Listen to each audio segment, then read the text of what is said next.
जिस समय श्री शिवजी ने अपनी पत्नी पार्वती जी को अमरनाथ स्थान पर एक सूखे वृक्ष के नीचे बैठकर नाम दीक्षा दिया था, उस वृक्ष की खोगड़ यानी तने में बने बिल में मादा तोते ने अंडे उत्पन्न कर रखे थे। स्वस्थ अंडे जो तो शिव जी की हाथों से बजाई ताली से बच्चे बनकर उड़ गए। उनमें एक अंडा गंदा यानी अस्वस्थ था, उसका जीव उसके अंदर था। जब श्री शिवजी ने श्री पार्वती जी को दीक्षा मंत्र सुनाया तो वह अस्वस्थ अंडा स्वस्थ हो गया और तोते का बच्चा बन गया। पंख लग गए, उड़ने योग्य हो गया। पार्वती जी की समाधि लग गई, उसने हाँ हाँ करना बंद कर दिया। तोता हुंकारे भरने लगा। श्री शिवजी ने देखा कि पार्वती जी की तो समाधि लग गई, सुन बोल कुछ नहीं रही है।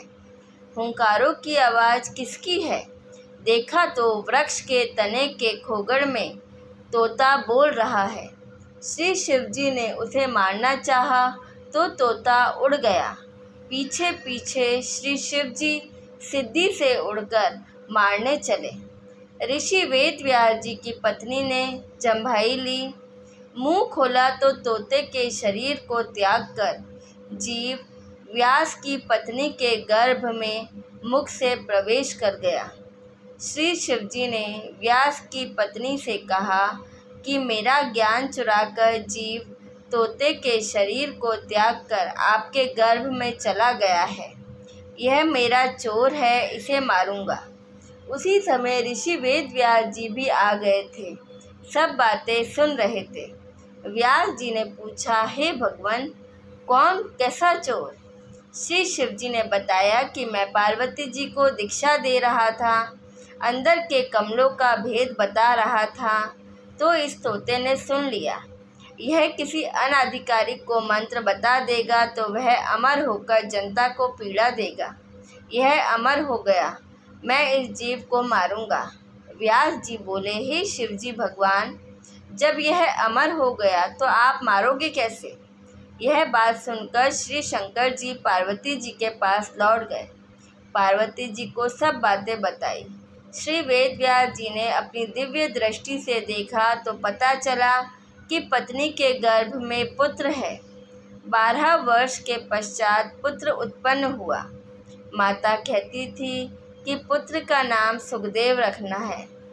इसके गर्भ में रहते हुए मुझे कोई दुख नहीं हुआ, मन में खुशी बनी रहती थी, सुख का आभास होता रहता था, इसलिए गर्भ में भी उस बालक का नाम सुखदेव रख दिया था। तोते के अंडे में रहने और तुरंत मानव शरीर प्राप्त करने के कारण ब्राह्मण लोग उसे सुखदेव भी कहते थे। ऋषि सुखदेव जी का जन्म लेते ही 12 वर्ष का शरीर बन गया और उठकर चलने लगे तो ऋषि वेदव्यास जी ने कहा, हे पुत्र, कहाँ चला?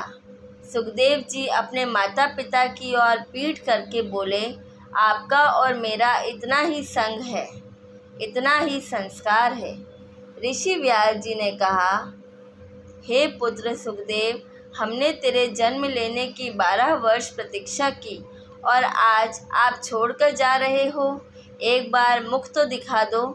सुखदेव ऋषि बोले, हे ऋषि जी, बहुत बार आप मेरे पिता बने, अनेकों बार मैं आपका पिता बना, यह तो बड़ा झंझट है।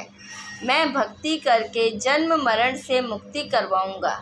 मैं आपकी और मुख इसलिए नहीं कर रहा हूँ कि कहीं मेरा आप में मोह न हो जाए।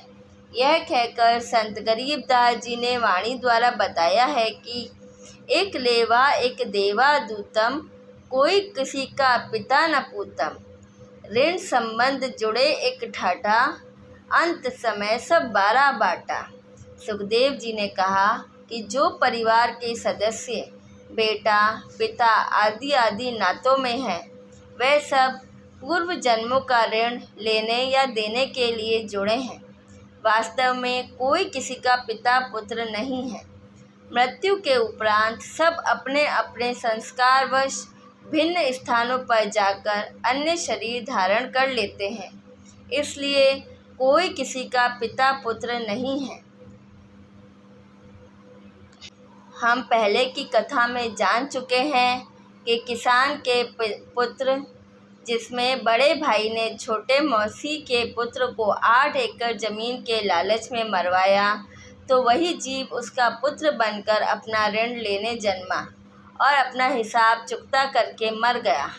इसलिए कहा है कि एक लेवा यानी ऋण लेने वाला और एक देवा यानी ऋण चुकाने वाला।